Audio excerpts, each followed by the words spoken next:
todo tengo que agradecer la oportunidad que me dan de dirigirme a ustedes y vamos, la presentación de Marta me ha dejado patidifuso porque ya no me acordaba de que había hecho muchas de las cosas que ella ha recordado ahora.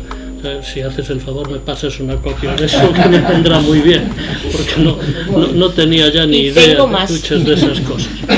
Quiero también agradecerle al profesor García Iglesias por su generosidad al invitarme a participar en este ciclo de conferencias y además darme la ocasión de ser el que lo inaugura de alguna manera, y a la Sociedad Económica de Amigos del País, pues que me admita entre sus amigos o entre sus afectuosos, diríamos, al menos durante un rato. A todos ellos mi sincero agradecimiento por su generosidad y a ustedes también por venir a aguantarme durante un rato. Espero que por lo menos pues sea de cierto interés o que les sirva de recordatorio de cosas que seguramente pues ustedes ya saben o ya han oído o ya han visto. Yo les voy a hablar sobre imágenes del apóstol Santiago y lo voy a referir lógicamente sobre todo a las representaciones que hay en la Catedral de Santiago, que es lo que básicamente me han pedido. Pero creo que para entender un poco mejor la vida y la actuación del apóstol Santiago es necesario recurrir también a otros periodos que tienen poca o incluso ninguna representaciones en la propia catedral compostelana, puesto que las representaciones que vamos a ir viendo en la Catedral de Santiago son representaciones que tenían, diríamos, un doble interés, un interés por parte del Cabildo de defender sus prerrogativas y sus intereses, y también un interés de tipo religioso de promocionar la devoción al apóstol Santiago y de atender a los muchos peregrinos que a lo largo de los siglos han venido hasta aquí. Por lo tanto, diríamos que ese es un poco el marco en el que yo me voy a mover, pero creo que es conveniente empezar también con algunas obras que no tienen representación, no en la Catedral de Santiago, sino ni tan siquiera en Galicia, pero que para otros lugares donde después sí que hubo una peregrinación significativa, pues tienen interés. Tuvieron interés para esos peregrinos, tuvieron interés para esos lugares e indirectamente tuvieron también interés para los propios intereses, diríamos, del Cabildo compostelano. Por lo tanto, la conferencia va a ser, no quiero alargarme demasiado, pero sí un poco compleja en cuanto a estas cosas. La he estructurado en cierta manera por bloques. Entonces, en este primer bloque que vamos a empezar a ver ya,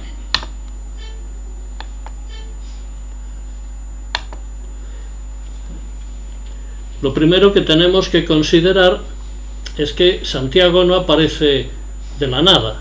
Santiago está incardinado en una familia, y en una familia además muy especial, que tenemos que tenerla en cuenta, y que es un tema que paradójicamente en la Catedral compostelana y en la iconografía no solo de Galicia sino de la península ibérica pues no ha tenido grandes representaciones, que es ¿cuál es la familia de Santiago?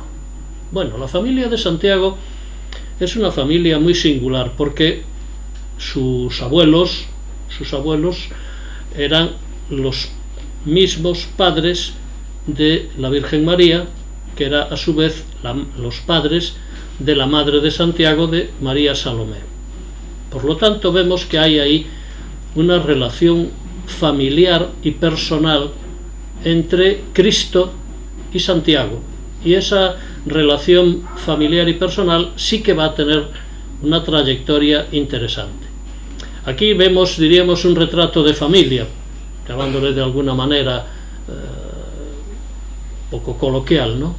Que es este relieve holandés que está en el Museo de Copenhague, que se llama la Sacra Parentela. En esa Sacra Parentela, pues ahí tenemos a la Virgen con el niño Jesús desnudo en brazos, y a la derecha de María, ya en el extremo de la proyección, vemos que hay otra mujer, María Salomé, que está amamantando a un niño también desnudo, que es San Juan.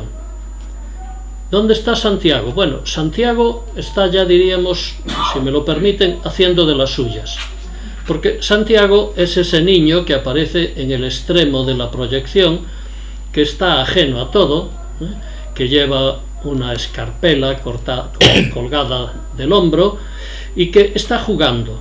¿Está jugando con qué? Pues ahí lo tenemos. Está jugando con una espada. Significativo, ¿no? Porque, claro, él va como si estuviera montado en un caballo, jugando, levantando la otra mano. Bueno, es un poco relativo, evidentemente, pero sí que nos sugieren aquellos apóstoles a caballo que vamos a ver unos siglos después. No hagan caso de la cronología de esta representación, que es posterior. Estoy simplemente aludiendo a esto como un tema inicial de lo que luego va a venir. Por lo tanto, diríamos que Santiago se nos presenta ya como un personaje un poco independiente, con su propia personalidad, diríamos hoy, ¿no? Y tenemos enfrente otra representación más reducida. Ya no es toda la parentela que había generado Santa Ana y San Joaquín, los padres de María y de María Salomé, sino que ya son solamente los padres del apóstol con sus dos hijos, con San Juan, que es el niño que llevan en el regazo, y que está todavía, pues eso, muy pendiente de lo que le diga o le deje de decir su padre, y Santiago haciendo otra vez gala, diríamos, de su propia personalidad independiente, porque vemos que él está un poco ajeno, está jugando con un perrito que hay ahí delante, él está haciendo carantoñas y el perrito se ha puesto de pie y están ahí entre los dos. Curiosamente, este tipo de representaciones familiares de Santiago no aparece en la Catedral de Santiago, ni aparece en las representaciones del apóstol Santiago que están distribuidas por la península. ¿Qué es lo que tenemos aquí? Pues aquí tenemos algo mucho más serio. A ver, esto como demonios es. A esta hay que darle. Aquí tenemos algo mucho más solemne, mucho más diríamos vinculado a lo que es el apóstol en sí. Es el momento en el que su madre, María Salomé, acompañada de su marido, Zebedeo, presenta a sus dos hijos. ¿A quién? A Cristo. Cristo es el personaje de mayor tamaño que vemos ahí, que está bendiciendo a sus familiares, está bendiciendo, diríamos, a su tía, al marido de su tía y a sus dos hijos, que son esos dos niños que aparecen ahí delante.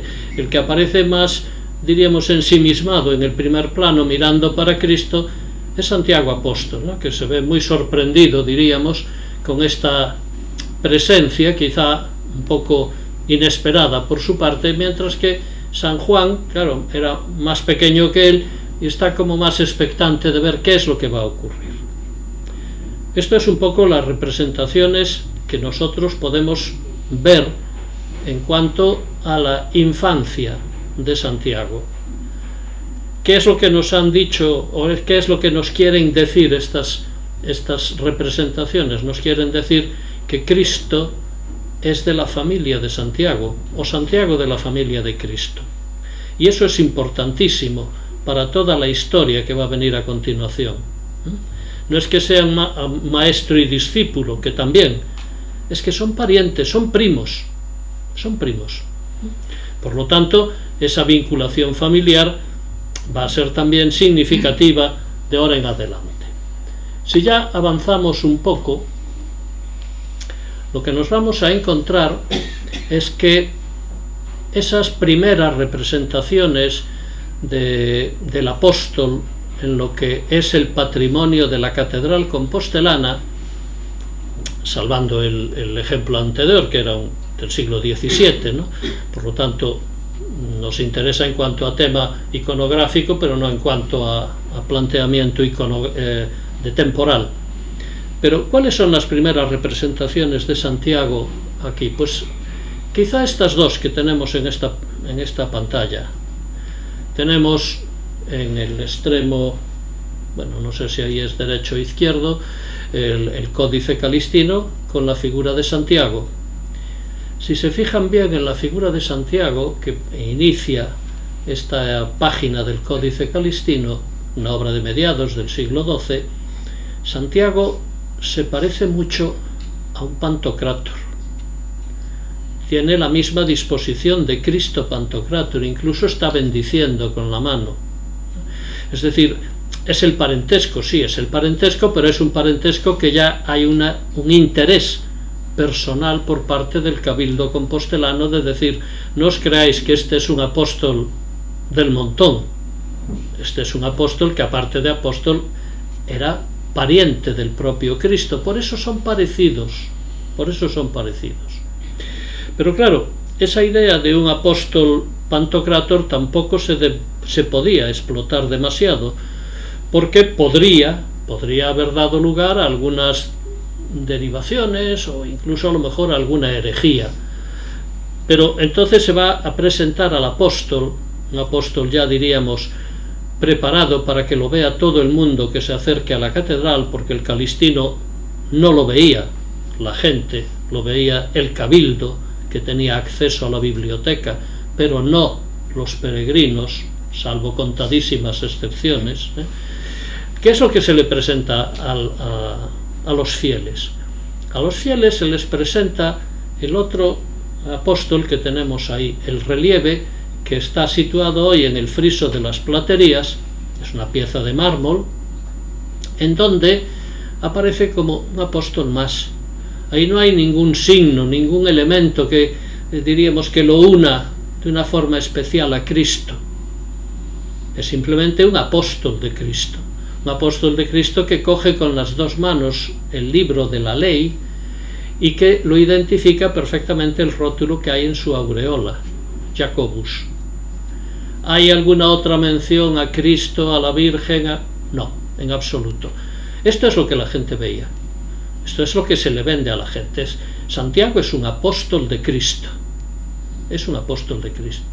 Pero también interesa, y eso desde la Edad Media, aunque no tengamos hoy en la catedral ejemplos representativos de lo que voy a decir ahora, también interesa ver cómo Santiago estaba muy estrechamente vinculado a Cristo.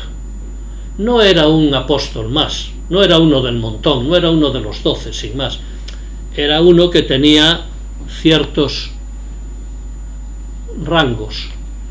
¿Dónde lo podemos ver? Bueno, aquí como ven estoy saltando de unos siglos a otros, pero es por las imágenes que tenemos hoy, no por otra cosa. Todo esto estaba en la mente y en las prédicas que se oían en la catedral. Ahí tenemos al apóstol que participa en algunos momentos muy específicos y muy especiales de la vida pública de Cristo. Y entre otros, pues tenemos este que es cuando Cristo asciende a los cielos. Claro, ustedes me pueden decir, sí, pero eso es una obra del siglo XVII, sí. Pero eso quiere decir que se mantenía muy vivo y muy presente, seguramente desde la Edad Media, el que Cristo era un apóstol, pariente de Cristo, y que por lo tanto muy vinculado a Cristo. Está con Cristo en sus episodios, diríamos, más íntimos, más donde hay menos número de apóstoles, siempre aparece Santiago por el medio. Eran primos, y seguramente además bien avenidos. Bien, ahí lo tenemos junto con los otros dos apóstoles, con Pedro, el que va a ser el seguidor de la labor de Cristo, como diríamos, cabeza de la naciente iglesia, Juan y Santiago. Son los tres. Y los vemos en una obra del siglo XVII. No importa que sea del XVII. Eso es algo que estaba vivo en el mundo catedralicio. Por lo tanto, vemos que este es un apóstol no del montón. Este es alguien muy dilecto, muy vinculado a Cristo. Tanto por su posición, diríamos hoy, ideológica, un seguidor fiel de Cristo, sino también por su relación personal, que se va a mantener siempre.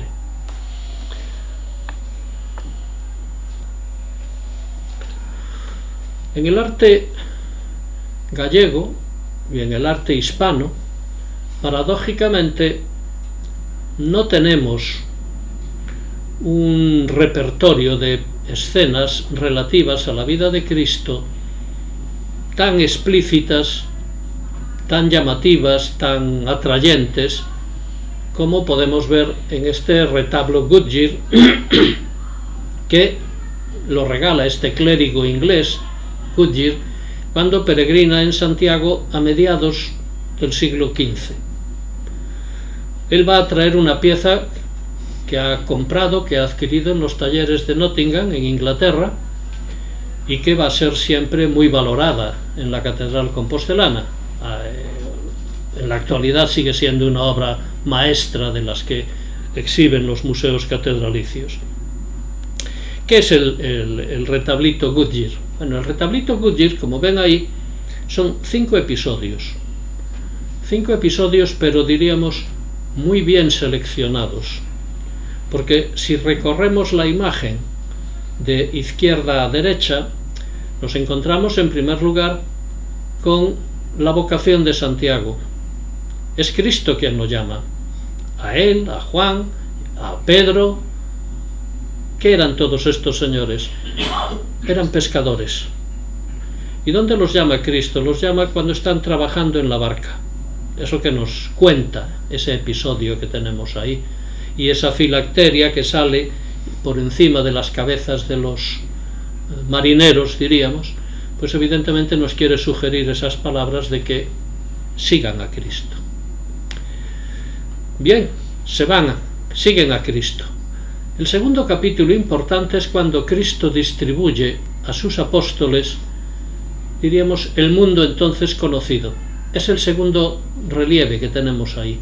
Ahí vemos como Cristo los está poniendo en fila y les está diciendo a cada uno de ellos dónde tienen que ir a predicar su doctrina.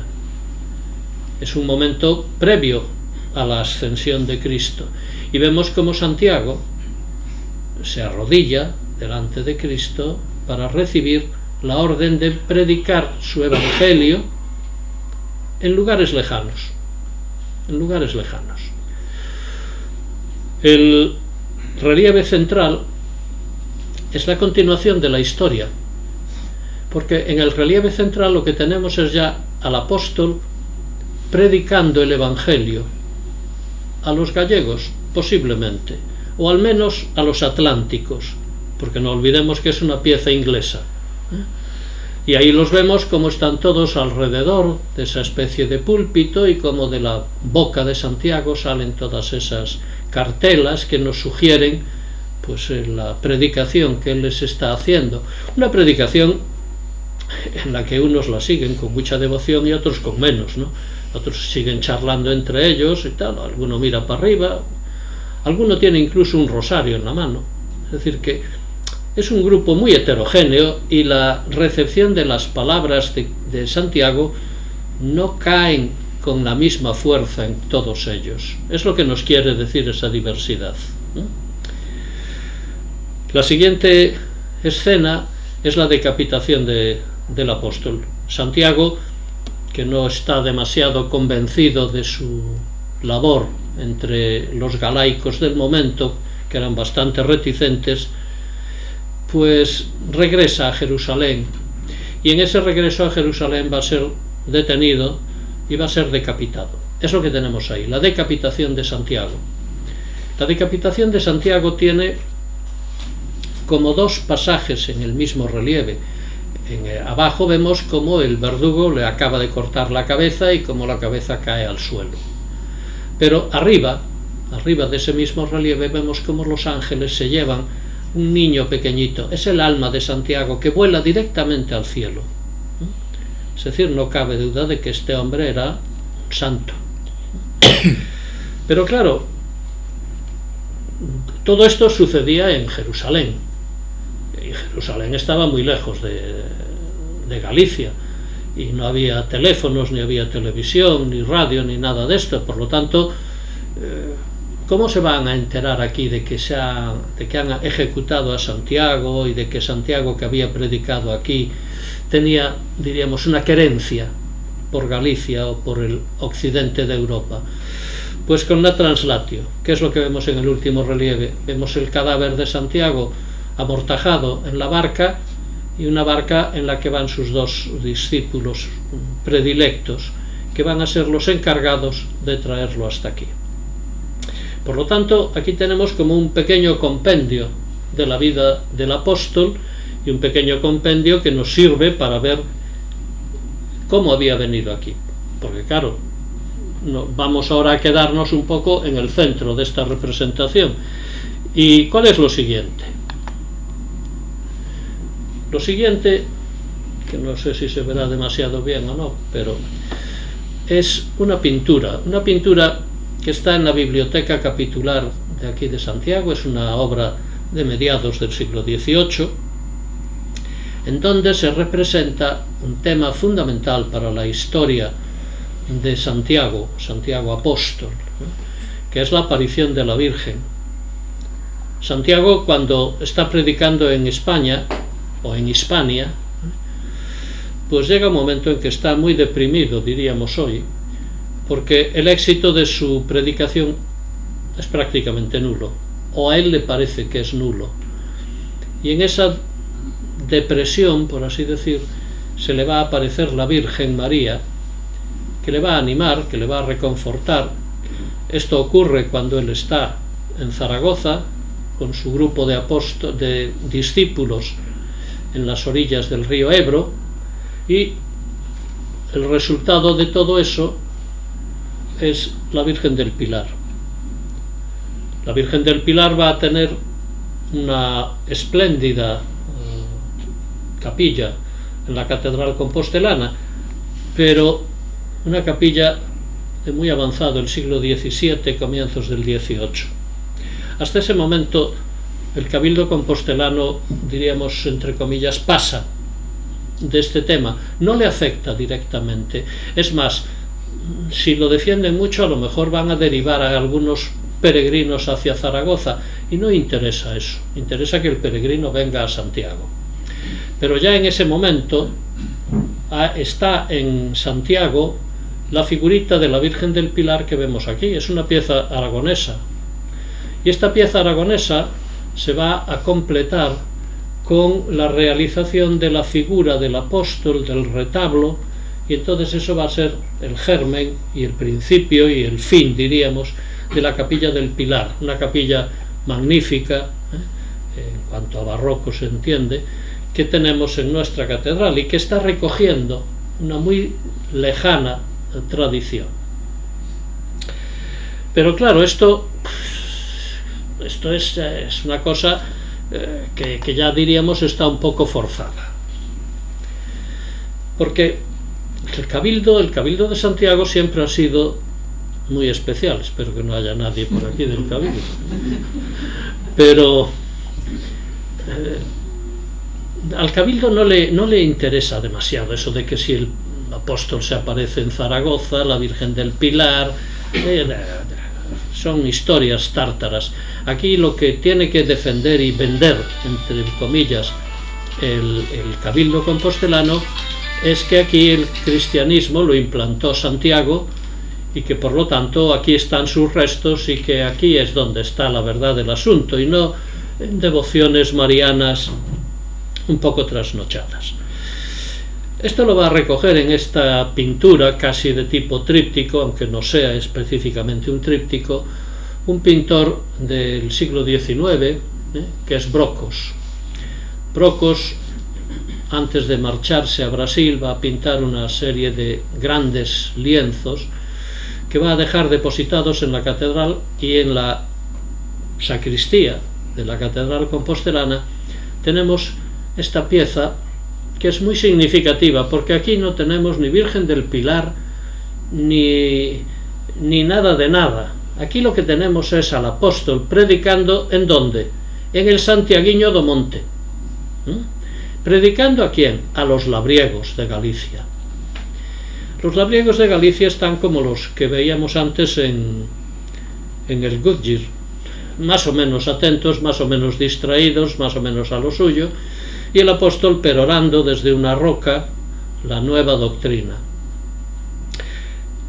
Pero el apóstol le ha tomado, diríamos, cariño a Galicia, y cuando lo decapitan en Jerusalén, vuelve su cadáver, que es lo que vemos en el otro extremo de la proyección, y va a ser enterrado aquí, y aquí van a estar sus restos. Eso es lo que le interesa al apóstol, al cabildo.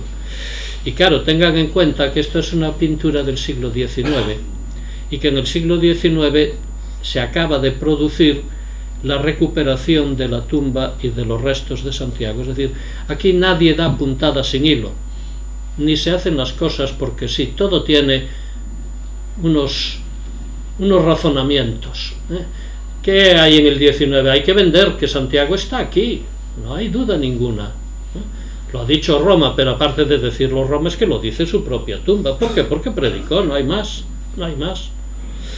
Claro, lo que el cabildo tenía tan claro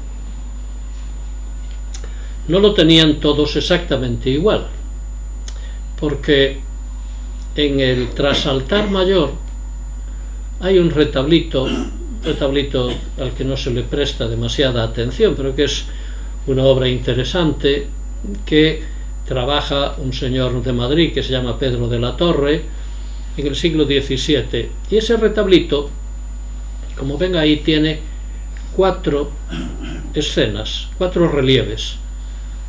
Arriba de todo tenemos la decapitación de Santiago. Es un hecho básico y fundamental. Abajo tenemos el traslado en la barca. En el otro extremo tenemos a quienes le preguntan a la reina Urraca dónde están los restos de Santiago, y la reina Urraca les dice que allá por el monte, que vayan a buscarlo si quieren, donde ya están los toros preparados para echarse sobre ellos. Y en el centro tenemos el hallazgo de los 3 túmulos, los 3 cadáveres, el de Santiago flanqueado por sus 2 apóstoles, Teodoro y Atanasio. ¿Es una predicación de la vida de Santiago? Por supuesto que sí. ¿Es una predicación que tenga así una referencia específica a la ciudad de Santiago o al cabildo de Santiago? Ya no tanto, ya no tanto. Y por eso el retablito no se tira, pero se pone en un lugar poco visible, poco visitable, como es el trasaltar mayor. Por lo tanto, el cabildo de Santiago no ha dado nunca puntada sin hilo. Eso hay que tenerlo presente.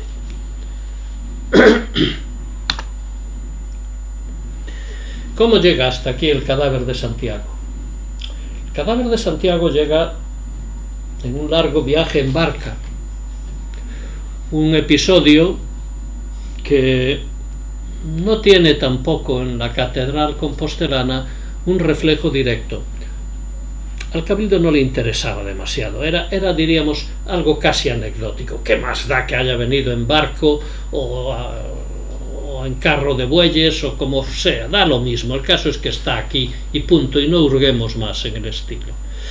Pero claro, no todos piensan lo mismo, y al rey Fernando II le interesa mucho afianzar su poder, su trono, y decir públicamente a todo el mundo que él tiene en su reino la tumba del apóstol Santiago, y que además ese apóstol Santiago ha llegado ya decapitado, que aquí no lo hemos matado, lo han matado otros y lejos, pero el apóstol ha querido venir a enterrarse aquí. Y ahí lo tenemos en esta moneda, un dinero de Fernando II, de mediados y comienzos de la segunda mitad del siglo XI, en donde tenemos ahí el cadáver de Santiago, un cadáver que además había dado lugar, y sobre todo más adelante va a dar lugar con mayor énfasis, a, bueno, sí, el cadáver, el cuerpo de Santiago puede ser que esté enterrado en la catedral compostelana, la cabeza no, la cabeza está en Jerusalén. Bueno, ¿qué es lo que vemos aquí fundamentalmente? Es como si Fernando II quisiera salir un poco al frente de esto y decir, no, aquí tenemos la cabeza. Es lo que más se ve del cuerpo de Santiago, es lo más grande de la moneda. Y vemos que al lado aparecen dos personajes pequeñitos que son sus dos discípulos, Teodoro y Atanasio, que son los que traen el cadáver y que son quienes lo van a enterrar aquí. Pero al Cabildo este episodio no le interesa demasiado. Es difícil de vender, entre comillas, lo de venderlo. Y de hecho en la catedral no tenemos ninguna representación de este tema, salvo cosas posteriores. Sin embargo, sí que tenemos en el mundo rural alguna representación de la translatio, en lugares que diríamos no tienen nada que ver con Santiago en principio. Por ejemplo, ahí lo tenemos, la traslación en la barca con sus dos discípulos y algunos otros que se han sumado, y la figura de Cristo, que es la más grande y la central, en este tímpano de Santiago de Cereixo, en el municipio de Vimianzo, en A Coruña. Es una obra románica, es decir, esto nos certifica que en Santiago se conocía el tema, aunque al Cabildo no le ha interesado nunca, y subrayo lo de nunca, el aludir a la translatio por sí misma. Al Cabildo lo que le interesa es que Santiago está aquí y punto, y no pregunte usted más. ¿Cómo vino? No interesa. Claro, esta representación tan especial pues va a ser en cierto modo recogida mucho más tarde, cuando en tiempos de Carlos IV se haga la fuente del apóstol en Padrón. Y en la fuente del apóstol, sobre el arco, pues ahí tenemos lo que hay. Ahí tenemos la barca del apóstol anclada al puerto de Padrón, y vemos ahí al apóstol, sus dos discípulos y una serie de conchas jacobeas. Claro, esto es una obra de hacia 1800 más o menos, es decir, aquí hay que contemporizar y hay que actualizar, y hay también que vender la presencia de Padrón dentro de los caminos de la peregrinación a Santiago. Por lo tanto, miren, en estas cuestiones jacobeas nadie ha hecho, creo, nunca nada gratuitamente, siempre hay detrás una intención. Y Padrón, a partir del 18, va, diríamos, entre comillas, a reclamar potentemente el papel que tuvo en la llegada del cuerpo del apóstol. Y eso es cierto. Entonces, por eso ahí tenemos esa representación. En la Catedral de Santiago no busquen ustedes una barca con el cuerpo del apóstol, no, eso no lo hay. Bueno, ya tenemos aquí el cadáver. Lo entierran en un mausoleo romano del siglo I, y ahí se va a quedar olvidado el bueno del apóstol. Se va a quedar olvidado porque la historia de la península, incluyendo lógicamente a Galicia, es muy complicada. Y para terminar de complicar las cosas tenemos la invasión musulmana, el poderío musulmán. Claro, en esos momentos la cosa no estaba para peregrinaciones, no estaba para esas cosas, ¿no? Pero cuando ya se sosiegan un poco esos afanes o esos impulsos iniciales, es cuando ya interesa al apóstol, interesa buscarlo como mediador. Y lo primero que hay que hacer para poderlo, entre comillas, vender, es encontrar sus restos, su tumba, y eso lo va a hacer el obispo de Iria, Teodomiro, y ese encuentro nos lo van a contar en la primera mitad del siglo XII en esta miniatura del tumbo A de la catedral, en donde vemos al obispo, a Teodomiro, con un ángel que le señala: este es el cuerpo de Santiago. Ya vemos además que el cuerpo, la tumba de Santiago, es un poco más grande y de un mármol distinto al de sus dos discípulos, ¿no? Está claro que esto es Santiago, no hay vuelta de hoja, ha habido una proclamación. Claro, cuando eso se sabe, pues claro, ¿qué hace el obispo? El obispo se lo dice al rey. El rey era Alfonso II. Alfonso II ve el cielo abierto con el tema y va a utilizar el hallazgo de los restos del apóstol como, diríamos, un respaldo divino a su reinado y al trabajo que tienen entre manos en este momento los reyes cristianos, que es la reconquista de los territorios peninsulares que estaban ocupados por los musulmanes. Y entonces, claro, cuando lo sabe Alfonso II, viene muy piadosamente, ahí lo vemos, hay un relieve de 1578, que ustedes pueden decir, eso no tiene nada que ver, tiene que ver con las tradiciones, evidentemente. ¿Que fue así o que fue parecido? Bueno, no sé cómo fue, pero que fue seguro, porque eso consta documentalmente.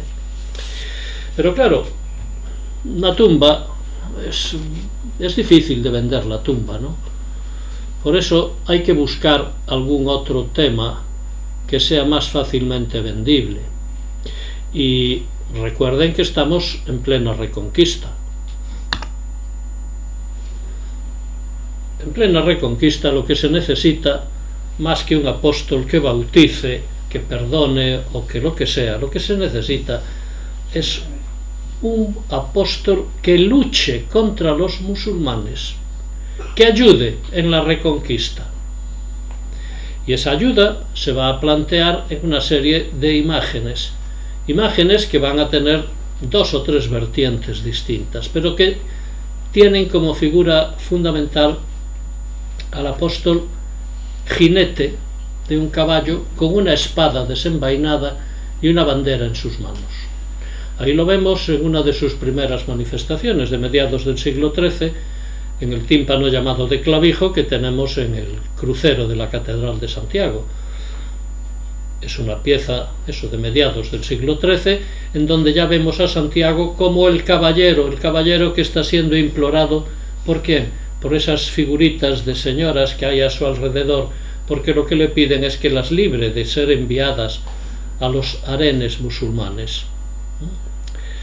Pero claro, de este cometido en que el apóstol, si hace falta desenvainar la espada, no duda en hacerlo, pues vamos a pasar a un apóstol más belicoso, un apóstol en donde ya han desaparecido las señoras que imploran que las libre de ser cautivas de los musulmanes, y nos hemos quedado con un apóstol, diríamos, de caballería, un apóstol a caballo, con bandera, con espada desenvainada y lanzado al galope, y además rodeado de conchas de vieira, es decir, es ya un apóstol, diríamos, que domina la situación, que lucha abiertamente contra los musulmanes. Se ha conseguido lo que se buscaba con el descubrimiento de sus restos, ¿no?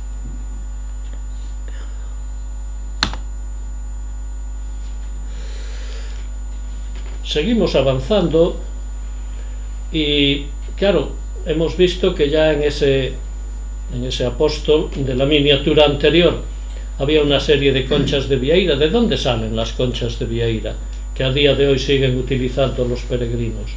Pues salen de una leyenda, la leyenda del novio que está celebrando sus esponsales y que el caballo se encabrita, lo mete en el mar, y cuando está casi a piques de ahogarse, implora al apóstol, y se ve ve que tiene a su lado la barca que traslada el cadáver del apóstol. Esto, en teoría, está ocurriendo en el momento de la translatio. Va a conseguir salir del agua, sano y salvo, y para sorpresa suya, él y el caballo van a aparecer llenos de conchas de vieira. Ese es el origen de la vieira. Pero claro, en la otra imagen que ustedes tienen ahí, no tenemos vieiras.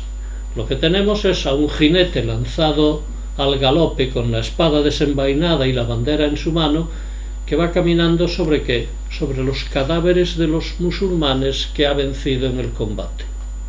Y eso que era un icono medieval, no en esta pieza, esta es una pieza del siglo XVI, pero sí en su origen, evidentemente era fundamental para todos los intereses de los reyes castellanos. Hay que vencer a los musulmanes, el apóstol nos ayuda. De ahí toda la serie de leyendas y de tradiciones que se han ido fraguando. Pero claro, con estos relieves se puede tener una gran apoyo moral, psicológico, teológico, lo que ustedes quieran, pero no se ganan batallas. No se ganan batallas. Las batallas se ganan de otra manera. Y entre tanto, pues hay que rezarle a los santos, hay que pedírselo a los santos. Y ahí tenemos dos imágenes. En una de ellas vemos al apóstol del altar mayor de la catedral despojado de todo el platal que lo recubre. Esta es la imagen gótica del siglo XIII de la catedral compostelana, la que hay allí, la que todo el mundo ve y todo el mundo abraza y todo el mundo, bueno, es una visión un poco extraña, ¿no? Pero esta es la imagen auténtica, a la que habría que cambiar la disposición de la mano, porque no tenía en un principio el báculo que tiene hoy.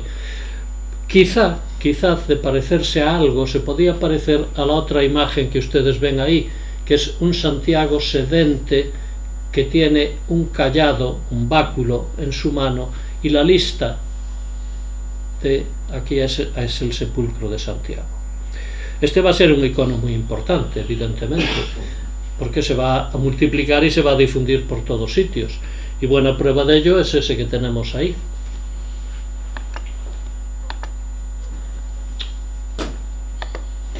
Vamos a ver, hombre, esto se ha fastidiado. El que tenemos ahí es este. Ahí lo tenemos en una visión original y frontal, cosa muy de agradecer que lo hayan puesto ahí. Es una pieza labrada en piedra caliza burgalesa que se fecha en el siglo XV y que evidentemente está siguiendo el modelo del de la capilla mayor de la Catedral de Santiago. Como el de la capilla mayor está sentado en una silla o sillón, tiene el báculo no en la mano izquierda como lo tiene ahora el de la capilla mayor, sino que lo coge con la mano, no, la tiene con la mano izquierda, no con la otra, con la derecha. Bueno, me estoy armando un lío entre derecha e izquierda, pero ustedes saben a lo que me refiero. Y en la otra mano, la que le han rehecho al apóstol que tenemos hoy en la catedral, ¿qué es lo que tenía? El libro de los evangelios, pero un libro de los evangelios que no está cerrado, porque vemos cómo con los dedos está buscando, está señalando una serie de páginas relativas a los temas que él estuviera predicando en ese momento. Por lo tanto, tenemos ahí la pieza, es una pieza exquisita, evidentemente, que se atribuye a un taller burgalés de comienzos del siglo XV y que es una pieza magnífica que tiene la Real Sociedad Económica de Amigos del País. Bueno, pero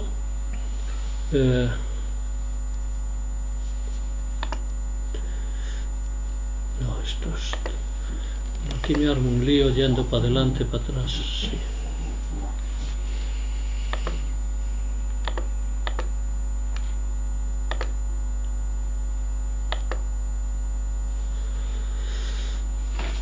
Pero claro, estas visiones de del Santiago Caballero que teníamos en mente, pues a veces se van a compaginar con las visiones de ese otro apóstol, el que tenemos en el altar mayor. Ahí tienen ustedes una página del tumbo B de la Catedral Compostelana, en donde tenemos dos representaciones. Arriba tenemos el apóstol en lo que posiblemente pudo ser el retablo medieval de la catedral, donde aparece el mismo apóstol que tenemos hoy, flanqueado por ¿quién? Pues por sus dos discípulos, Teodoro y Atanasio. Abajo tenemos un apóstol mucho más bravo. Es un apóstol ecuestre, es un apóstol que va pisoteando con las patas del caballo los cadáveres, incluso alguno partido al medio, que vemos por ahí abajo, y que tiene cerca un castillo. Bueno, esto es una historia muy concreta, esta es una historia compostelana.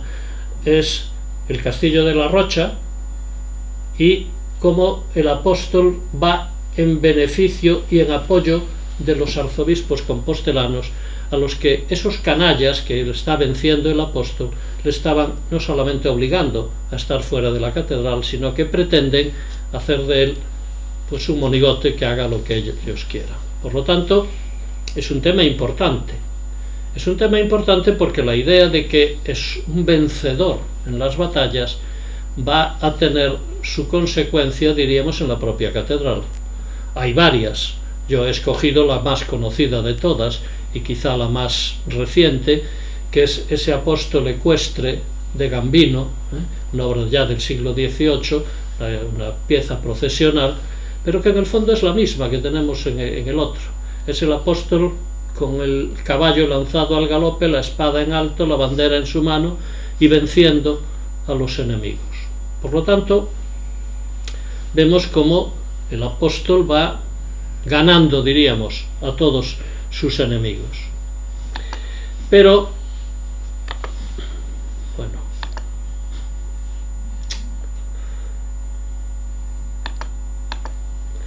pero no todos son apóstoles, diríamos, militares o guerreros. El apóstol es ante todo un apóstol de Cristo, que predica el amor, la concordia, y que lo que pretende es que sus fieles se vayan al cielo, se salven. Es lo que en cierta manera tenemos en el Pórtico de la Gloria. Y en el Pórtico de la Gloria tenemos dos representaciones de Santiago. Una, la que vemos ahí sobre el parteluz. La figura que tenemos sobre el parteluz es en cierto modo parecida a la de la capilla mayor. Es también un apóstol sedente, con el báculo, con una cartela. También es como esa que tenemos ahí, más o menos, ¿no? Pero claro, este apóstol del Pórtico de la Gloria tiene algo que no tenían los otros, y es que está en línea directa, inmediatamente debajo de Cristo, debajo del Salvador. Es decir, entre los dos hay hilo directo. Es la manera más cómoda y más segura de alcanzar la vida eterna. Es lo que nos quiere decir ahí. Pero, por si eso fuera poco o no fuera suficiente, en el pilar de la derecha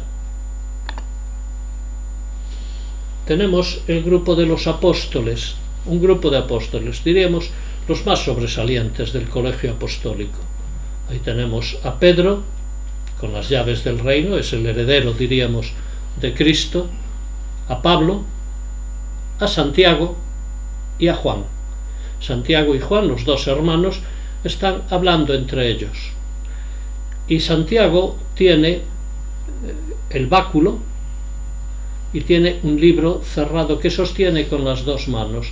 Está dialogando con su hermano Juan. Se están contando, vaya usted a saber qué aventuras o qué historias. Pero es un apóstol, diríamos, que ha perdido ya la rigidez del mundo románico. Es un apóstol humanizado, por así decirlo, ¿no? Y ese apóstol, con báculo, con libro, con cuerpo entero, va a ser el que Bueno, ay, qué historia. ¿Ahora qué hago yo aquí?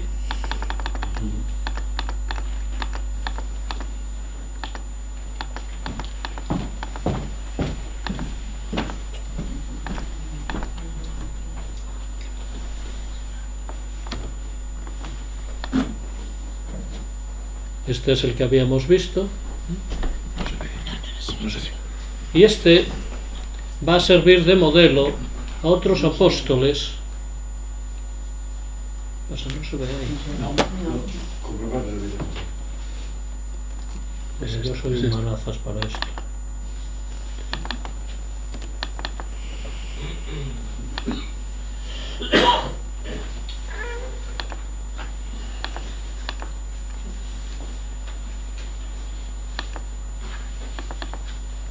¿Es esta imagen? No, esas no son, esas son otras de otra guerra. Esta es. No, es... pasa todas, porque es la última imagen de la esa. Es esta. Es esa. ¿Se ve? No. Bueno, no importa mucho que no la vean, porque está en Ahora. algún sitio.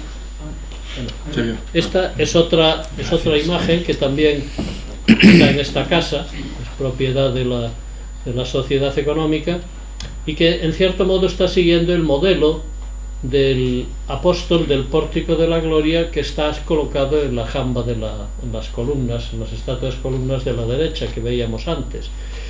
Como él tenía el báculo ha desaparecido porque ha perdido también una mano, pero sí mantiene el libro cerrado, lo mismo que ocurría allí.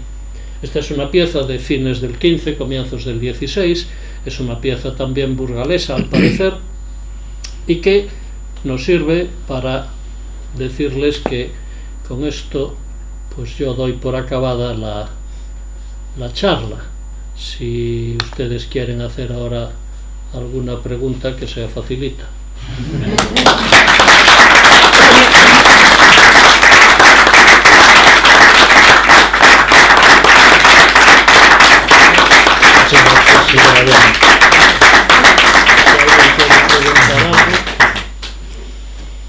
Bueno, el profesor se ofrece a contestar alguna pregunta facilita, ¿no?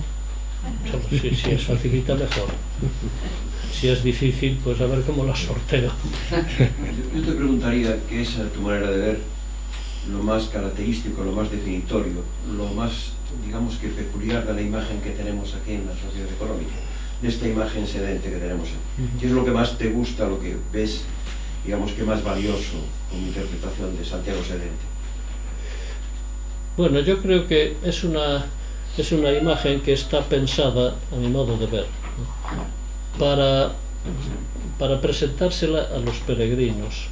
El hecho de que esté hecha en piedra castellana, posiblemente burgalesa, pues sí, puede ser que sea burgalesa la piedra, pues evidentemente creo que es como un ánimo para los peregrinos que pasaban por Burgos y por su provincia, y que claro, les faltaba todavía mucho por llegar aquí.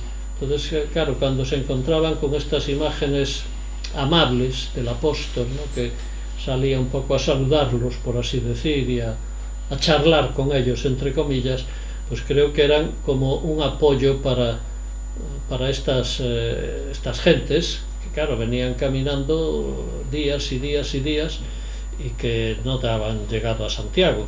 Claro, desde Burgos hasta Santiago aún tenían una buena tirada, pero en fin, ya van teniendo estas imágenes, estas iglesias dedicadas a Santiago, los relieves. Aquí en Galicia, por ejemplo, los relieves del apóstol son muy escasos. Sin embargo, por Castilla y León y por muchos otros lugares son retablos enteros dedicados a episodios de la vida del apóstol, milagros, la traslatio, no sé qué. Aquí en Galicia, sin embargo, es algo muy excepcional encontrarse con un relieve donde aparezca el carro de bueyes con los restos de Santiago, cosa que sin embargo en la pintura castellana pues aparece con facilidad, ¿no? Y en los bajos relieves que aparecen en retablos de comienzos del 16 y todo eso. Es decir, que la iconografía del apóstol yo creo que ha dado más juego, si se puede decir así, en otras partes que no en Galicia, porque en Galicia estaba todo muy polarizado en el momento en que llegan a la catedral y diríamos siguen los ritos que están prescritos para ganar el jubileo, para los tal, o para recoger las limosnas que se van a invertir en otras obras, en otras. Es decir, creo que el mundo de la peregrinación y el mundo de lo que aquí se hacía son como dos caras distintas de una misma moneda. Una cosa es lo que se pretende vender, entre comillas, cuando el peregrino viene de camino, y además hay que sabérselo dosificar, porque aquellas imágenes que veíamos al principio de la familia del apóstol eran imágenes nórdicas, eran de Dinamarca y de Alemania. Claro, hay que irle templando a la gente el camino, haciéndoselo más atractivo, con relieves, con pinturas, con cosas de este tipo. Cuando llegan a Santiago, diríamos, ya lo que hay que vender, entre comillas, es que está aquí el apóstol, y entonces por eso es la insistencia siempre en la tumba, en los restos, en la traslatio, pero la traslatio de Padrón a Santiago, en el carro de bueyes, y el apóstol que desde el altar mayor de la catedral recibe a los peregrinos, diríamos, como el padre que se alegra de la llegada de sus hijos. Y es un poco lo mismo que va a ocurrir en el Pórtico de la Gloria, con el apóstol que está ahí sentado sobre el parteluz, que es quizá una de las imágenes más sobresalientes de todo el conjunto del pórtico, ¿no? Muy bien, pues muchísimas gracias, don Ramón y Marta, por vuestra colaboración con esta sociedad económica. A todos vosotros, gracias por estar con nosotros hoy aquí.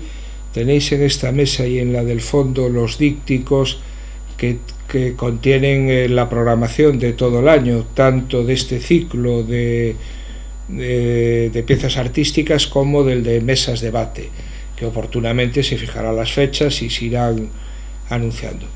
Muchas gracias y esta es vuestra casa.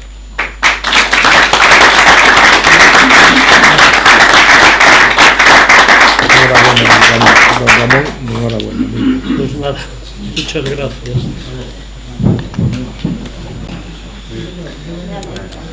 No hagan caso de la cronología de esta representación, que es posterior.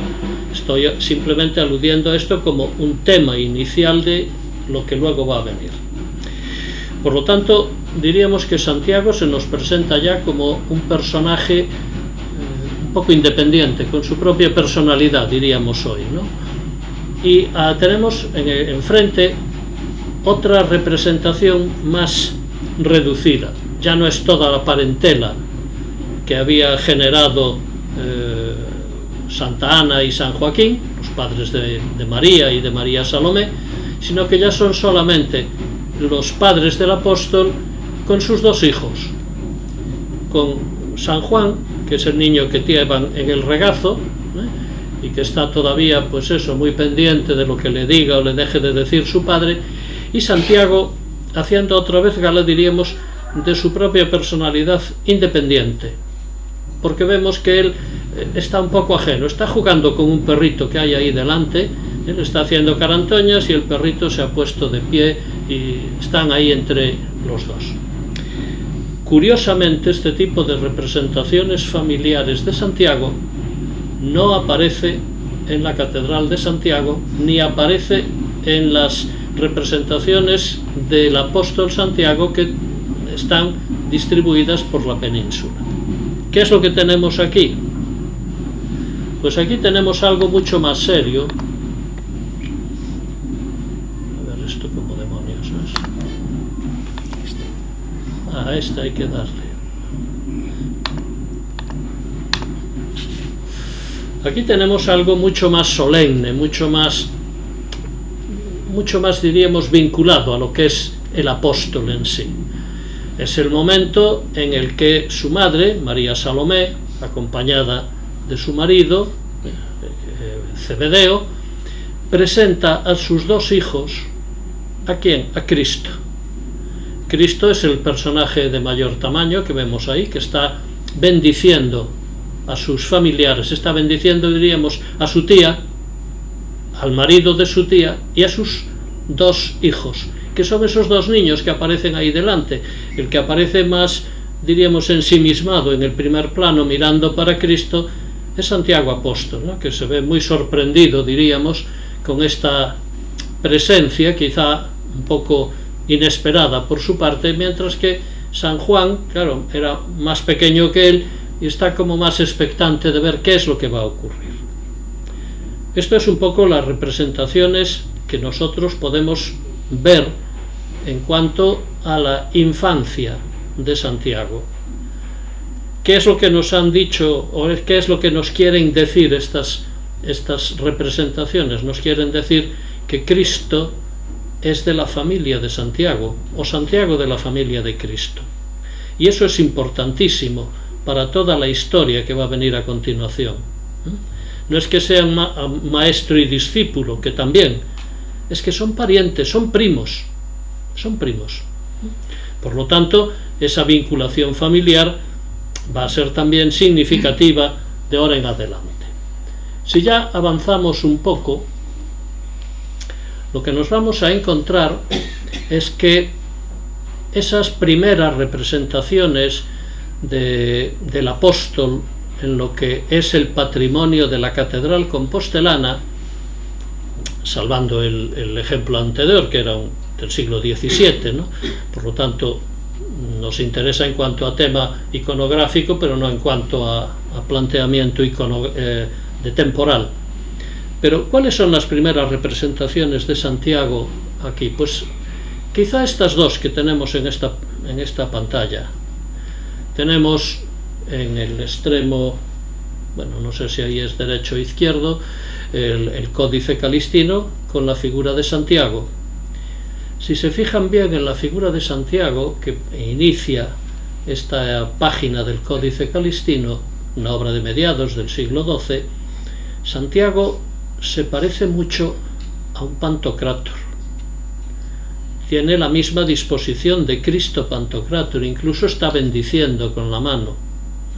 Es decir, es el parentesco, sí, es el parentesco, pero es un parentesco que ya hay un interés personal por parte del Cabildo compostelano de decir, no os creáis que este es un apóstol del montón, este es un apóstol que aparte de apóstol era pariente del propio Cristo, por eso son parecidos. Pero claro, esa idea de un apóstol Pantocrátor tampoco se podía explotar demasiado, porque podría haber dado lugar a algunas derivaciones o incluso a lo mejor a alguna herejía. Pero entonces se va a presentar al apóstol, un apóstol ya diríamos preparado para que lo vea todo el mundo que se acerque a la catedral, porque el Calistino no lo veía la gente, lo veía el cabildo que tenía acceso a la biblioteca, pero no los peregrinos, salvo contadísimas excepciones. ¿Qué es lo que se le presenta a los fieles? A los fieles se les presenta el otro apóstol que tenemos ahí, el relieve que está situado hoy en el friso de las platerías, es una pieza de mármol, en donde aparece como un apóstol más. Ahí no hay ningún signo, ningún elemento que diríamos que lo una de una forma especial a Cristo. Es simplemente un apóstol de Cristo. Un apóstol de Cristo que coge con las dos manos el libro de la ley y que lo identifica perfectamente el rótulo que hay en su aureola, Jacobus. ¿Hay alguna otra mención a Cristo, a la Virgen? No, en absoluto. Esto es lo que la gente veía. Esto es lo que se le vende a la gente. Santiago es un apóstol de Cristo. Es un apóstol de Cristo. Pero también interesa, y eso desde la Edad Media, aunque no tengamos hoy en la catedral ejemplos representativos de lo que voy a decir ahora, también interesa ver cómo Santiago estaba muy estrechamente vinculado a Cristo. No era un apóstol más, no era uno del montón, no era uno de los 12, sin más. Era uno que tenía ciertos rangos. ¿Dónde lo podemos ver? Bueno, aquí, como ven, estoy saltando de unos siglos a otros, pero es por las imágenes que tenemos hoy, no por otra cosa. Todo esto estaba en la mente y en las prédicas que se oían en la catedral, ¿eh? Ahí tenemos al apóstol que participa en algunos momentos muy específicos y muy especiales de la vida pública de Cristo. Y entre otros, pues tenemos este, que es cuando Cristo asciende a los cielos. Claro, ustedes me pueden decir, sí, pero eso es una obra del siglo XVII, sí, pero eso quiere decir que se mantenía muy vivo y muy presente, seguramente desde la Edad Media, el que Cristo era un apóstol, pariente de Cristo, y que por lo tanto muy vinculado a Cristo, está con Cristo en sus episodios, diríamos, más íntimos, más donde hay menos número de apóstoles, siempre aparece Santiago por el medio. Eran primos, y seguramente además bien avenidos. Bien, ahí lo tenemos junto con los otros dos apóstoles, con Pedro, el que va a ser el seguidor de la labor de Cristo, como diríamos cabeza de la naciente iglesia, Juan y Santiago. Son los tres. Ahí los vemos en una obra del siglo XVII. No importa que sea del XVII, eso es algo que estaba vivo en el mundo catedralicio. Por lo tanto, vemos que este es un apóstol no del montón. Este es alguien muy dilecto, muy vinculado a Cristo, tanto por su posición, diríamos hoy, ideológica, un seguidor fiel de Cristo, sino también por su relación personal, que se va a mantener siempre.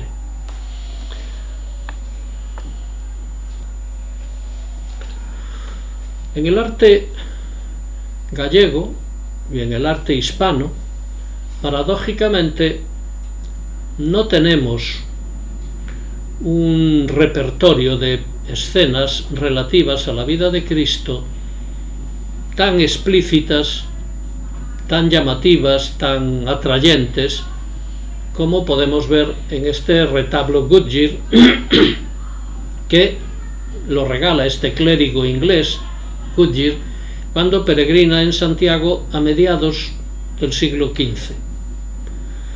Él va a traer una pieza que ha comprado, que ha adquirido en los talleres de Nottingham, en Inglaterra, y que va a ser siempre muy valorada en la catedral compostelana. En la actualidad sigue siendo una obra maestra de las que exhiben los museos catedralicios. ¿Qué es el retablito Goodyear? Bueno, el retablito Goodyear, como ven ahí, son 5 episodios. 5 episodios, pero diríamos muy bien seleccionados. Porque si recorremos la imagen de izquierda a derecha, nos encontramos en primer lugar con la vocación de Santiago. Es Cristo quien lo llama. A él, a Juan, a Pedro. ¿Qué eran todos estos señores? Eran pescadores. ¿Y dónde los llama Cristo? Los llama cuando están trabajando en la barca. Eso que nos cuenta ese episodio que tenemos ahí. Y esa filacteria que sale por encima de las cabezas de los marineros, diríamos, pues evidentemente nos quiere sugerir esas palabras de que sigan a Cristo. Bien, siguen a Cristo. El segundo capítulo importante es cuando Cristo distribuye a sus apóstoles, diríamos, el mundo entonces conocido. Es el segundo relieve que tenemos ahí. Ahí vemos como Cristo los está poniendo en fila y les está diciendo a cada uno de ellos dónde tienen que ir a predicar su doctrina. Es un momento previo a la ascensión de Cristo. Y vemos como Santiago se arrodilla delante de Cristo para recibir la orden de predicar su evangelio en lugares lejanos. En lugares lejanos. El relieve central es la continuación de la historia, porque en el relieve central lo que tenemos es ya al apóstol predicando el Evangelio a los gallegos, posiblemente, o al menos a los atlánticos, porque no olvidemos que es una pieza inglesa, y ahí los vemos como están todos alrededor de esa especie de púlpito, y como de la boca de Santiago salen todas esas cartelas que nos sugieren pues la predicación que él les está haciendo, una predicación en la que unos la siguen con mucha devoción y otros con menos, ¿no? Otros siguen charlando entre ellos y tal, alguno mira para arriba, alguno tiene incluso un rosario en la mano, es decir que es un grupo muy heterogéneo, y la recepción de las palabras de Santiago no caen con la misma fuerza en todos ellos. Es lo que nos quiere decir esa diversidad, ¿no? La siguiente escena es la decapitación del apóstol. Santiago, que no está demasiado convencido de su labor entre los galaicos del momento, que eran bastante reticentes, pues regresa a Jerusalén, y en ese regreso a Jerusalén va a ser detenido y va a ser decapitado. Es lo que tenemos ahí, la decapitación de Santiago. La decapitación de Santiago tiene como dos pasajes en el mismo relieve. Abajo vemos como el verdugo le acaba de cortar la cabeza y como la cabeza cae al suelo. Pero arriba de ese mismo relieve vemos como los ángeles se llevan un niño pequeñito. Es el alma de Santiago que vuela directamente al cielo. Es decir, no cabe duda de que este hombre era santo. Pero claro, todo esto sucedía en Jerusalén, y Jerusalén estaba muy lejos de Galicia, y no había teléfonos, ni había televisión, ni radio, ni nada de esto. Por lo tanto, ¿cómo se van a enterar aquí de que han ejecutado a Santiago, y de que Santiago, que había predicado aquí, tenía, diríamos, una querencia por Galicia o por el occidente de Europa?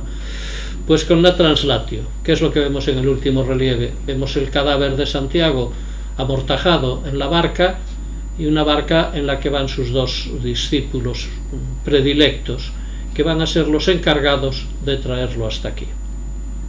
Por lo tanto, aquí tenemos como un pequeño compendio de la vida del apóstol, y un pequeño compendio que nos sirve para ver cómo había venido aquí. Porque claro, vamos ahora a quedarnos un poco en el centro de esta representación. ¿Y cuál es lo siguiente? Lo siguiente, que no sé si se verá demasiado bien o no, pero es una pintura que está en la Biblioteca Capitular de aquí de Santiago. Es una obra de mediados del siglo XVIII, en donde se representa un tema fundamental para la historia de Santiago apóstol, que es la aparición de la Virgen. Santiago, cuando está predicando en España o en Hispania, pues llega un momento en que está muy deprimido, diríamos hoy, porque el éxito de su predicación es prácticamente nulo, o a él le parece que es nulo, y en esa depresión, por así decir, se le va a aparecer la Virgen María, que le va a animar, que le va a reconfortar. Esto ocurre cuando él está en Zaragoza con su grupo de discípulos en las orillas del río Ebro, y el resultado de todo eso es la Virgen del Pilar. La Virgen del Pilar va a tener una espléndida capilla en la Catedral Compostelana, pero una capilla de muy avanzado, el siglo XVII, comienzos del XVIII. Hasta ese momento el Cabildo Compostelano, diríamos entre comillas, pasa de este tema, no le afecta directamente. Es más, si lo defienden mucho, a lo mejor van a derivar a algunos peregrinos hacia Zaragoza, y no interesa eso, interesa que el peregrino venga a Santiago. Pero ya en ese momento está en Santiago la figurita de la Virgen del Pilar que vemos aquí. Es una pieza aragonesa, y esta pieza aragonesa se va a completar con la realización de la figura del apóstol, del retablo, y entonces eso va a ser el germen y el principio y el fin, diríamos, de la capilla del Pilar, una capilla magnífica, en cuanto a barroco se entiende, que tenemos en nuestra catedral y que está recogiendo una muy lejana tradición. Pero claro, esto es una cosa que ya diríamos está un poco forzada, porque el cabildo de Santiago siempre ha sido muy especial. Espero que no haya nadie por aquí del cabildo, pero al cabildo no le interesa demasiado eso de que si el apóstol se aparece en Zaragoza, la Virgen del Pilar, son historias tártaras. Aquí lo que tiene que defender y vender, entre comillas, el cabildo compostelano es que aquí el cristianismo lo implantó Santiago y que por lo tanto aquí están sus restos y que aquí es donde está la verdad del asunto y no en devociones marianas un poco trasnochadas. Esto lo va a recoger en esta pintura casi de tipo tríptico, aunque no sea específicamente un tríptico, un pintor del siglo XIX, que es Brocos. Brocos, antes de marcharse a Brasil, va a pintar una serie de grandes lienzos que va a dejar depositados en la catedral y en la sacristía de la catedral compostelana. Tenemos esta pieza que es muy significativa, porque aquí no tenemos ni Virgen del Pilar ni nada de nada. Aquí lo que tenemos es al apóstol predicando. ¿En dónde? En el Santiaguiño do Monte. ¿Predicando a quién? A los labriegos de Galicia. Los labriegos de Galicia están como los que veíamos antes en el Gudjir, más o menos atentos, más o menos distraídos, más o menos a lo suyo, y el apóstol perorando desde una roca la nueva doctrina. Pero el apóstol le ha tomado, diríamos, cariño a Galicia, y cuando lo decapitan en Jerusalén, vuelve su cadáver, que es lo que vemos en el otro extremo de la proyección, y va a ser enterrado aquí, y aquí van a estar sus restos. Eso es lo que le interesa al apóstol, al cabildo. Y claro, tengan en cuenta que esto es una pintura del siglo XIX, y que en el siglo XIX se acaba de producir la recuperación de la tumba y de los restos de Santiago. Es decir, aquí nadie da puntada sin hilo, ni se hacen las cosas porque sí, todo tiene unos razonamientos. ¿Qué hay en el 19? Hay que vender que Santiago está aquí, no hay duda ninguna. Lo ha dicho Roma, pero aparte de decirlo Roma es que lo dice su propia tumba. ¿Por qué? Porque predicó, no hay más, no hay más. Claro, lo que el cabildo tenía tan claro no lo tenían todos exactamente igual, porque en el trasaltar mayor hay un retablito al que no se le presta demasiada atención, pero que es una obra interesante, que trabaja un señor de Madrid que se llama Pedro de la Torre en el siglo XVII, y ese retablito, como ven ahí, tiene 4 escenas, 4 relieves. Arriba de todo tenemos la decapitación de Santiago. Es un hecho básico y fundamental. Abajo tenemos el traslado en la barca.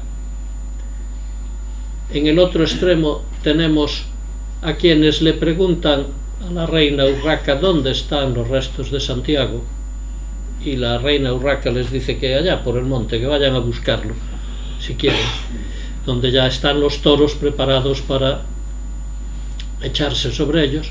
Y en el centro tenemos el hallazgo de los 3 túmulos, los 3 cadáveres, el de Santiago flanqueado por sus 2 apóstoles, Teodoro y Atanasio. ¿Es una predicación de la vida de Santiago? Por supuesto que sí. ¿Es una predicación que tenga así una referencia específica a la ciudad de Santiago o al cabildo de Santiago? Ya no tanto, ya no tanto. Y por eso El retablito no se tira, pero se pone en un lugar poco visible, poco visitable, como es el trasaltar mayor. Por lo tanto, el Cabildo de Santiago no ha dado nunca puntada sin hilo. Eso hay que tenerlo presente.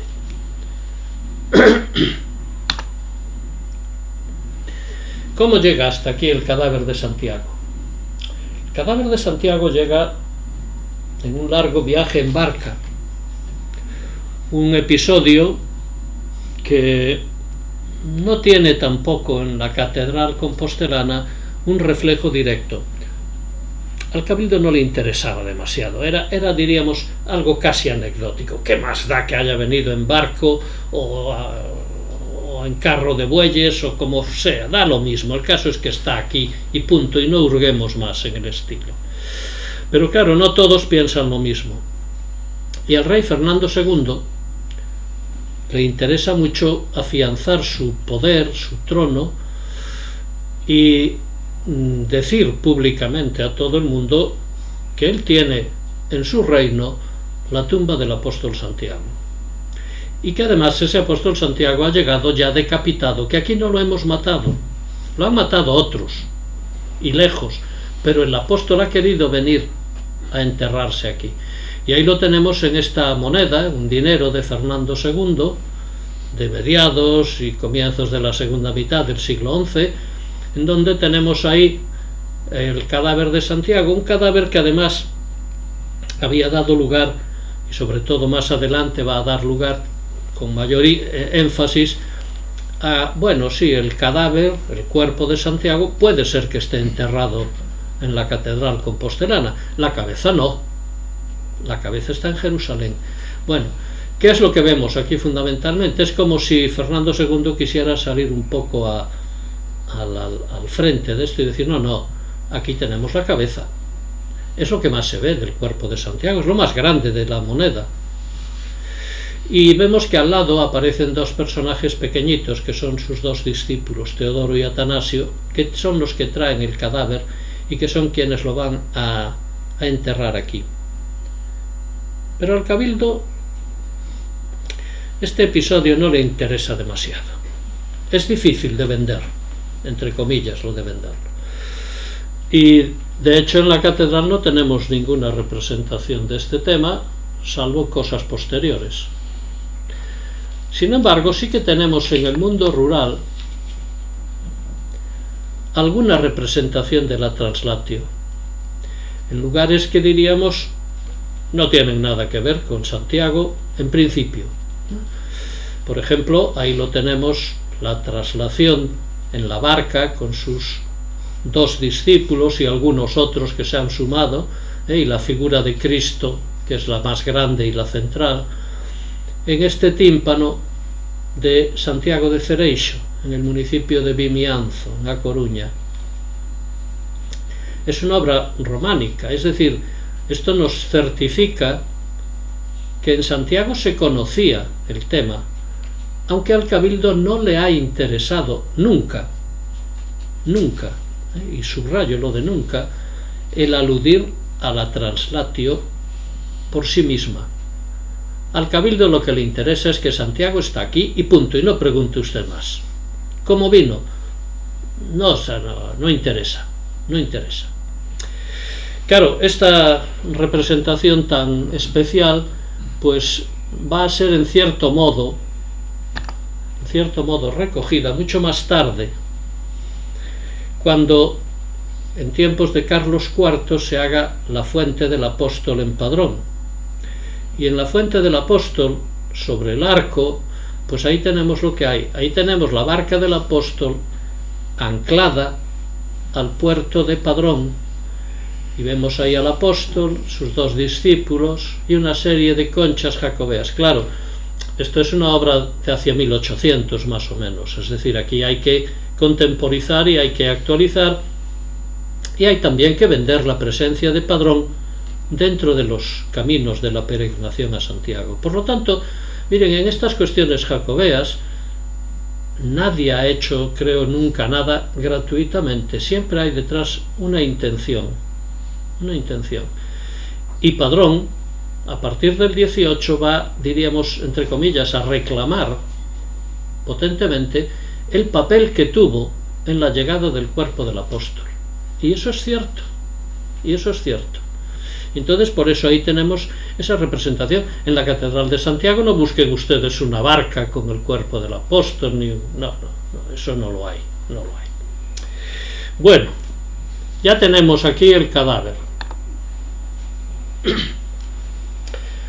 Lo entierran en un mausoleo romano del siglo I, y ahí se va a quedar olvidado el bueno del apóstol. Se va a quedar olvidado porque la historia de la península, incluyendo lógicamente a Galicia, es muy complicada. Y para terminar de complicar las cosas tenemos la invasión musulmana, el poderío musulmán. Claro, en esos momentos la cosa no estaba para peregrinaciones, no estaba para esas cosas, ¿no?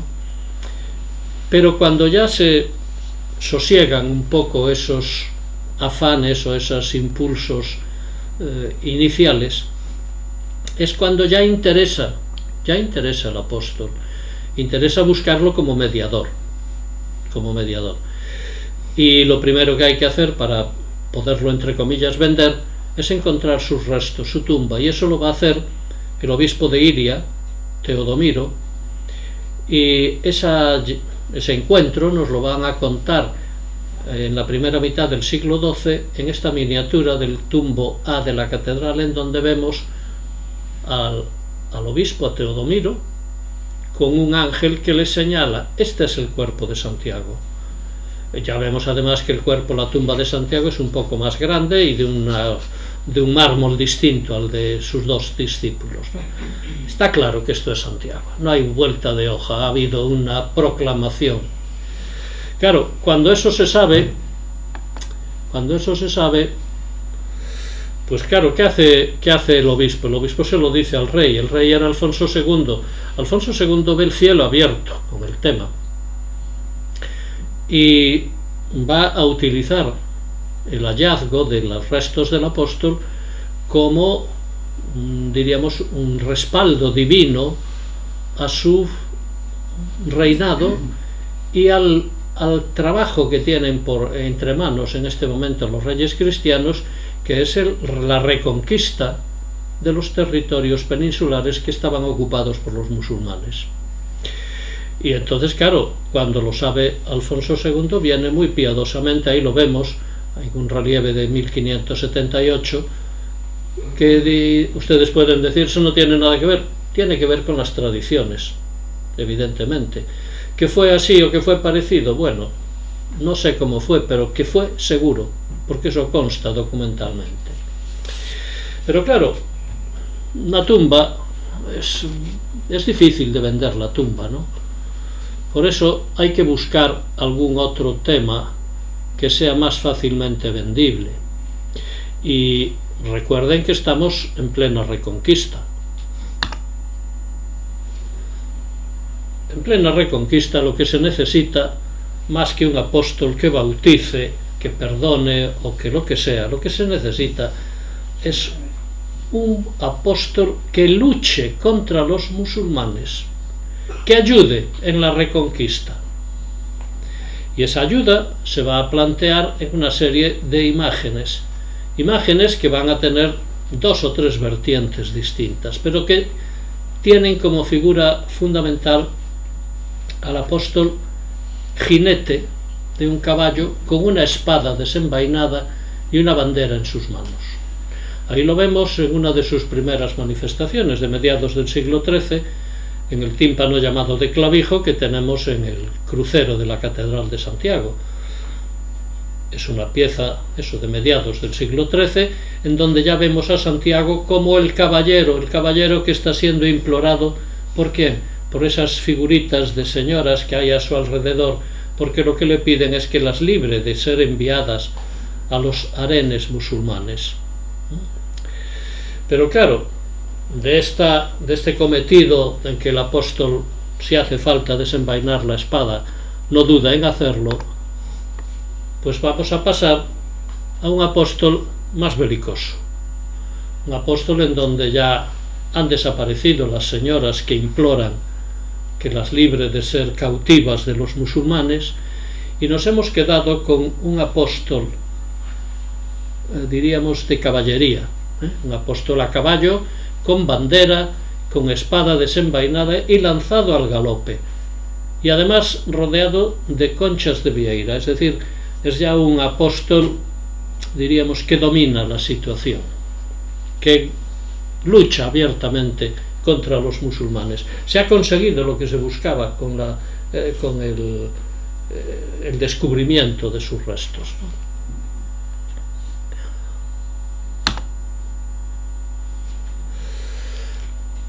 Seguimos avanzando y, claro, hemos visto que ya en ese apóstol de la miniatura anterior había una serie de conchas de vieira. ¿De dónde salen las conchas de vieira que a día de hoy siguen utilizando los peregrinos? Pues salen de una leyenda, la leyenda del novio que está celebrando sus esponsales y que el caballo se encabrita, lo mete en el mar, y cuando está casi a piques de ahogarse, implora al apóstol, y se ve que tiene a su lado la barca que traslada el cadáver del apóstol.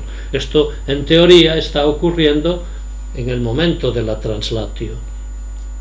Va a conseguir salir del agua sano y salvo, y para sorpresa suya, él y el caballo van a aparecer llenos de conchas de vieira. Ese es el origen de la vieira.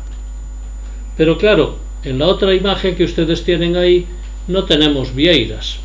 Lo que tenemos es a un jinete lanzado al galope con la espada desenvainada y la bandera en su mano, que va caminando sobre ¿qué? Sobre los cadáveres de los musulmanes que ha vencido en el combate.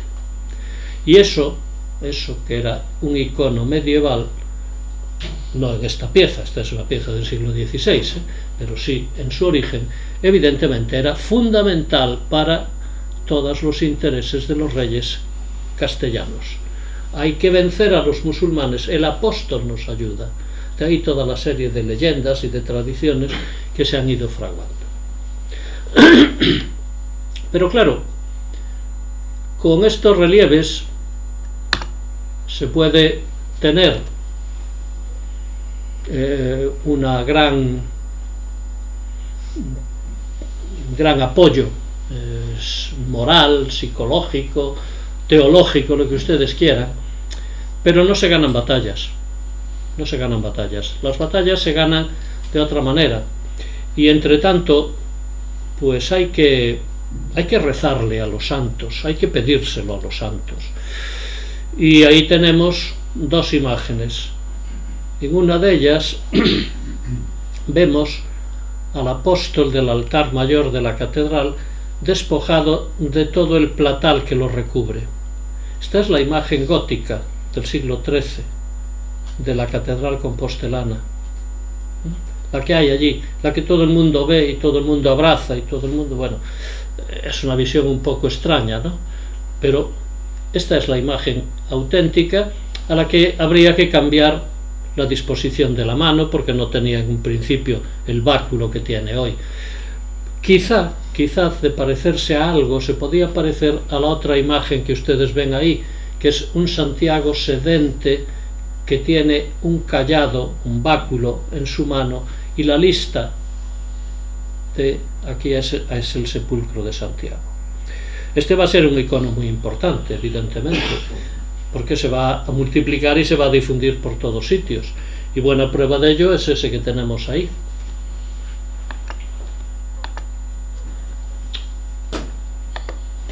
Vamos a ver, hombre, esto se ha fastidiado. El que tenemos ahí es este.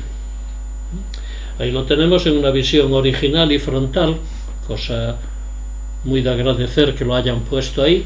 Es una pieza labrada en piedra caliza burgalesa que se fecha en el siglo XV y que evidentemente está siguiendo el modelo del de la capilla mayor de la Catedral de Santiago. Como el de la capilla mayor está sentado en una silla o sillón, tiene el báculo no en la mano izquierda como lo tiene ahora el de la capilla mayor, sino que lo coge con la mano, no, la tiene con la mano izquierda, no con la otra, con la derecha. Bueno, me estoy armando un lío entre derecha e izquierda, pero ustedes saben a lo que me refiero.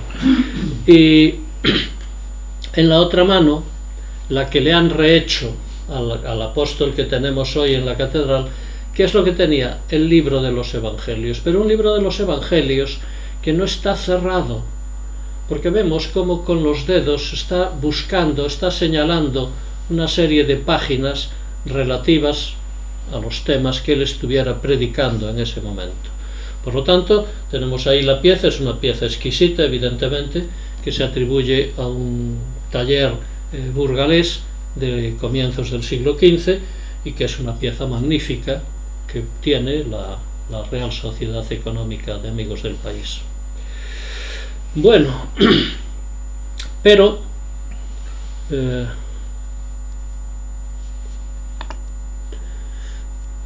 no, esto es, aquí me armo un lío yendo para adelante, para atrás, sí.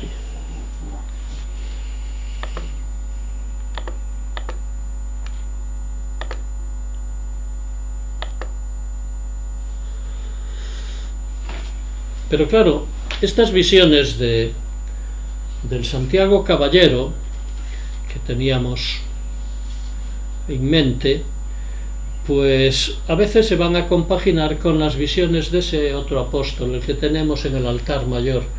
Ahí tienen ustedes una página del tumbo B de la Catedral Compostelana en donde tenemos dos representaciones. Arriba tenemos el apóstol en lo que posiblemente pudo ser el retablo medieval de la catedral, donde aparece el mismo apóstol que tenemos hoy, flanqueado por ¿quién? Pues por sus dos discípulos, Teodoro y Atanasio. Abajo tenemos un apóstol mucho más bravo. Es un apóstol ecuestre, es un apóstol que va pisoteando con las patas del caballo los cadáveres, incluso alguno partido al medio, que vemos por ahí abajo, y que tiene cerca un castillo. Bueno, esto es una historia muy concreta, esta es una historia compostelana. Es el castillo de la Rocha y cómo el apóstol va en beneficio y en apoyo de los arzobispos compostelanos, a los que esos canallas que le está venciendo el apóstol le estaban no solamente obligando a estar fuera de la catedral, sino que pretenden hacer de él pues un monigote que haga lo que ellos quieran. Por lo tanto, es un tema importante.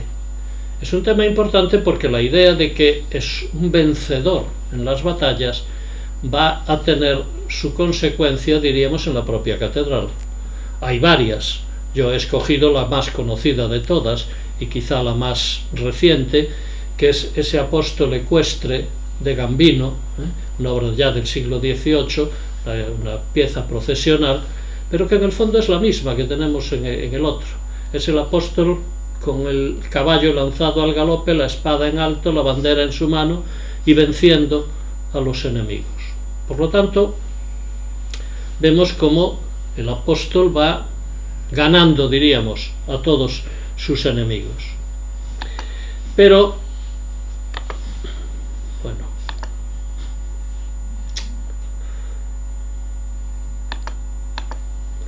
pero no todos son apóstoles, diríamos, militares o guerreros. El apóstol es ante todo un apóstol de Cristo, que predica el amor, la concordia, y que lo que pretende es que sus fieles se vayan al cielo, se salven. Es lo que en cierta manera tenemos en el Pórtico de la Gloria. Y en el Pórtico de la Gloria tenemos dos representaciones de Santiago. Una, la que vemos ahí sobre el parteluz. La figura que tenemos sobre el parteluz es en cierto modo parecida a la de la capilla mayor. Es también un apóstol sedente, con el báculo, con una cartela. También es como esa que tenemos ahí, más o menos, ¿no? Pero claro, este apóstol del Pórtico de la Gloria tiene algo que no tenían los otros, y es que está en línea directa, inmediatamente debajo de Cristo, debajo del Salvador. Es decir, entre los dos hay hilo directo. Es la manera más cómoda y más segura de alcanzar la vida eterna. Es lo que nos quiere decir ahí. Pero, por si eso fuera poco o no fuera suficiente, en el pilar de la derecha tenemos el grupo de los apóstoles, un grupo de apóstoles, diríamos los más sobresalientes del colegio apostólico. Ahí tenemos a Pedro, con las llaves del reino, es el heredero, diríamos, de Cristo, a Pablo, a Santiago y a Juan. Santiago y Juan, los dos hermanos, están hablando entre ellos. Y Santiago tiene el báculo y tiene un libro cerrado que sostiene con las dos manos. Está dialogando con su hermano Juan. Se están contando, vaya usted a saber qué aventuras o qué historias. Pero es un apóstol, diríamos, que ha perdido ya la rigidez del mundo románico. Es un apóstol humanizado, por así decirlo, ¿no? Y ese apóstol, con báculo, con libro, con cuerpo entero, esta es otra imagen que también está en esta casa, es propiedad de la sociedad económica, y que en cierto modo está siguiendo el modelo del apóstol del pórtico de la gloria, que está colocado en la jamba en las columnas, en las estatuas columnas de la derecha que veíamos antes. Como él tenía el báculo ha desaparecido porque ha perdido también una mano, pero sí mantiene el libro cerrado, lo mismo que ocurría allí. Esta es una pieza de fines del 15, comienzos del 16, es una pieza también burgalesa al parecer, y que nos sirve para decirles que con esto pues yo doy por acabada la charla. Si ustedes quieren hacer ahora alguna pregunta, que sea facilita.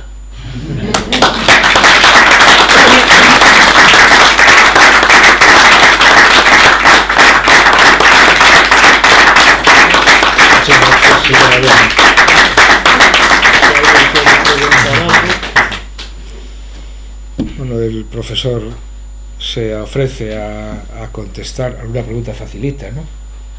Si es facilita, mejor. Si es difícil, pues a ver cómo la sorteo. Yo te preguntaría, ¿qué es a tu manera de ver lo más característico, lo más definitorio, lo más, digamos que peculiar de la imagen que tenemos aquí en la sociedad económica, de esta imagen sedente que tenemos aquí? ¿Qué es lo que más te gusta, lo que ves, digamos que más valioso como interpretación de Santiago Sedente? Bueno, yo creo que es una imagen que está pensada, a mi modo de ver, para presentársela a los peregrinos.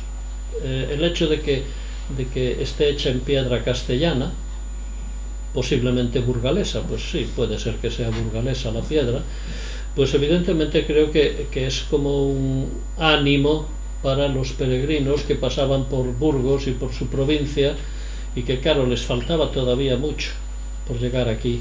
Entonces claro, cuando se encontraban con estas imágenes amables del apóstol, ¿no?, que salía un poco a saludarlos, por así decir, y a charlar con ellos, entre comillas, pues creo que eran como un apoyo para estas gentes que claro, venían caminando días y días y días y que no habían llegado a Santiago. Claro, desde Burgos hasta Santiago aún tenían una buena tirada, pero en fin, ya van teniendo estas imágenes, estas iglesias dedicadas a Santiago, los relieves. Aquí en Galicia, por ejemplo, los relieves del apóstol son muy escasos. Sin embargo, por Castilla y León y por muchos otros lugares son retablos enteros dedicados a episodios de la vida del apóstol, milagros, la traslatio, no sé qué. Aquí en Galicia, sin embargo, es algo muy excepcional encontrarse con un relieve donde aparezca el carro de bueyes con los restos de Santiago, cosa que sin embargo en la pintura castellana pues aparece con facilidad, ¿no? Y en los bajos relieves que aparecen en retablos de comienzos del 16 y todo eso. Es decir, que la iconografía del apóstol yo creo que ha dado más juego, si se puede decir así, en otras partes que no en Galicia, porque en Galicia estaba todo muy polarizado en el momento en que llegan a la catedral y diríamos siguen los ritos que están prescritos para ganar el jubileo, para los tal, o para recoger las limosnas que se van a invertir en otras obras, en otras. Es decir, creo que el mundo de la peregrinación y el mundo de lo que aquí se hacía son como dos caras distintas de una misma moneda. Una cosa es lo que se pretende vender, entre comillas, cuando el peregrino viene de camino, y además hay que sabérselo dosificar, porque aquellas imágenes que veíamos al principio de la familia del apóstol eran imágenes nórdicas, eran de Dinamarca y de Alemania. Claro, hay que irle templando a la gente el camino, haciéndoselo más atractivo, con relieves, con pinturas, con cosas de este tipo. Cuando llegan a Santiago, diríamos, ya lo que hay que vender, entre comillas, es que está aquí el apóstol, y entonces por eso es la insistencia siempre en la tumba, en los restos, en la traslatio, pero la traslatio de Padrón a Santiago, en el carro de bueyes, y el apóstol que desde el altar mayor de la catedral recibe a los peregrinos, diríamos, como el padre que se alegra de la llegada de sus hijos. Y es un poco lo mismo que va a ocurrir en el Pórtico de la Gloria, con el apóstol que está ahí sentado sobre el parteluz, que es quizá una de las imágenes más sobresalientes de todo el conjunto del pórtico, ¿no? Muy bien, pues muchísimas gracias, don Ramón y Marta, por vuestra colaboración con esta sociedad económica. A todos vosotros, gracias por estar con nosotros hoy aquí. Tenéis en esta mesa y en la del fondo los dípticos que contienen la programación de todo el año, tanto de este ciclo de piezas artísticas como del de mesas debate, que oportunamente se fijarán las fechas y se irán anunciando. Muchas gracias y esta es vuestra casa.